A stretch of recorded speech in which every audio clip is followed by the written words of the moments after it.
ख्वाब दोबारा आया। तुम मदीना आओगी। हाजरा अचानक जाग गई। खामोश रात में उसका दिल तेजी से धड़क रहा था। कमरा अंधेरे में था, उसका खानदान सो रहा था, मगर उसकी आंखों से नींद उड़ चुकी थी। ये ख्वाब कई रातों से बार बार आ रहा था, हर बार वही एहसास, वही पुकार। लेकिन हर सुबह जब वो जागती, हकीकत बहुत भारी और खामोश लगती। वो अपने छोटे से घर को देखती और सोचती कि इतनी बड़ी ख्वाहिश कैसे पूरी हो सकती है।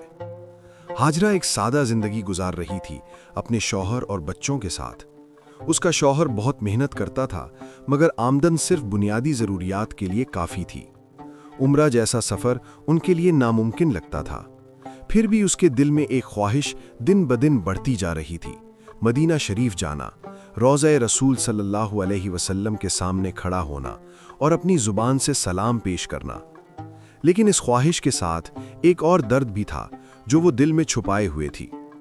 उसकी शादीशुदा बेटी को शादी के 5 साल बाद भी औलाद की नेमत नहीं मिली थी।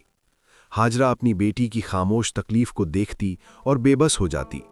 वो बार बार हाथ उठाकर दुआ करती कि अल्लाह उसकी बेटी को खुशी दे, मगर कुछ बदलता नजर नहीं आता था।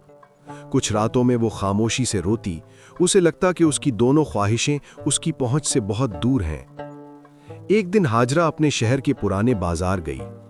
गलियां तंग थीं और फिजा में पुरानी मिट्टी की खुशबू थी। वो एक छोटी सी कदीम मस्जिद के पास से गुजरी तो उसने एक बुजुर्ग को बैठा देखा।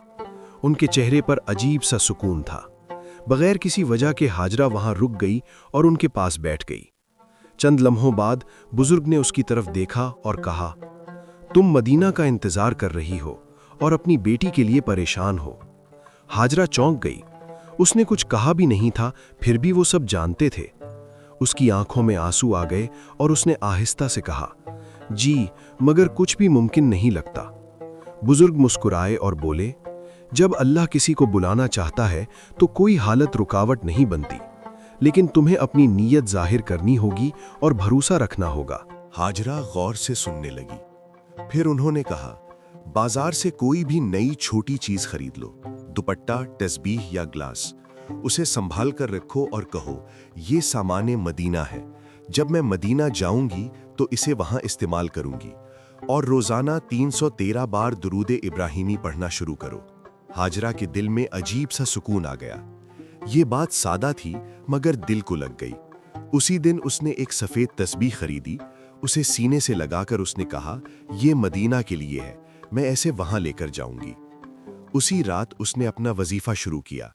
हर सुबह फजर के बाद और हर रात सोने से पहले वो 313 बार दुरूदे इब्राहिमी पढ़ती।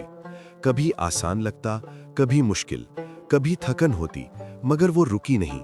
चाहे कुछ बदलता नजर ना आता, वो सब्र के साथ जारी रही। आहिस्ता आहिस्ता उसका दिल पुरसुकून होने लगा और अल्लाह पर उसका भरोसा बढ़ने लगा। दिन हफ्तों में बदल गए और एक शाम अचानक कुछ हुआ।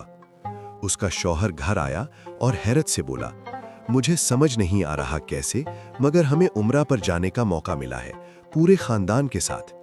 हाजरा साकित रह गई। उसकी आंखों से आंसू बहने लगे।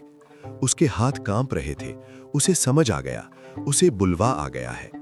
जब हाजरा अपने शौहर और बच्चों के साथ मदीना शरीफ पहुंची, उसका दिल अजीब कैफियत में था। जैसे ही उसकी नजर मस्जिद नबवी पर पड़ी, आंसू बेकाबू होकर बहने लगे।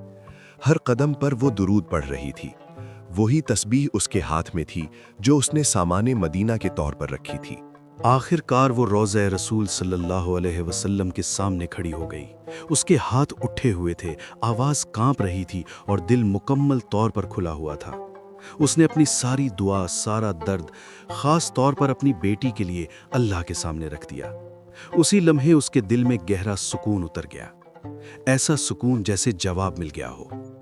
जब वो वहाँ से हटी, उसके शौहर ने फ़ोन देखा और हैरान हो गया। ये हमारी बेटी का पैगाम है, उसने कहा। हाजरा का दिल तेजी से धड़कने लगा। उसने कहा, वो मां बनने वाली है, अल्लाह ने उसे नवाज दिया है। हाजरा अपने आंसू ना रोक सकी। वो दोबारा रोज़ा रसूल सल्लल्लाहु अलैहि वसल्लम की तरफ देखने लगी। उसका दिल शुक्र से भर गया। उसे समझ आ गया कि जिस लम्हे उसने वहां दुआ की, उसी लम्हे उसकी बेटी का नसीब जाग गया। और उसका अपना नसीब उस दिन जागा था जब उसने नीयत की और सच्चे दिल से वजीफा शुरू किया था। उस दिन के बाद हाजरा ने कभी दुरूद इब्राहिमी नहीं छोड़ा। उसने समझ लिया कि ये सिर्फ अल्फाज नहीं बल्कि एक ऐसा ताल्लुक है जो बंद दरवाजे खोल देता है। ये दिल को सुकून देता है, मुश्किलात दूर करता है और नसीब जगा देता है। वो अपना सामान मदीना हमेशा संभाल कर रखती, उस दिन को याद करते हुए जब उसने यकीन के साथ नियत की थी। और शायद तुम्हारा नसीब भी इंतजार कर रहा है। अगर तुम भी रोजाना 313 बार दुरूद इब्राहिमी सच्चे दिल से पढ़ो और कोई छोटी सी चीज सामान मदीना की नीयत से रख लो कि मैं इसे मदीना में इस्तेमाल करूंगी, तो तुम्हारी जिंदगी भी बदल सकती है। तुम्हारी मुश्किलात हल हो सकती हैं, रास्ते खुल सकते हैं, दिल को सुकून मिल सकता है। क्या पता अल्लाह तुम्हारा नाम भी मदीना शरीफ की हाजिरी के लिए लिख दे।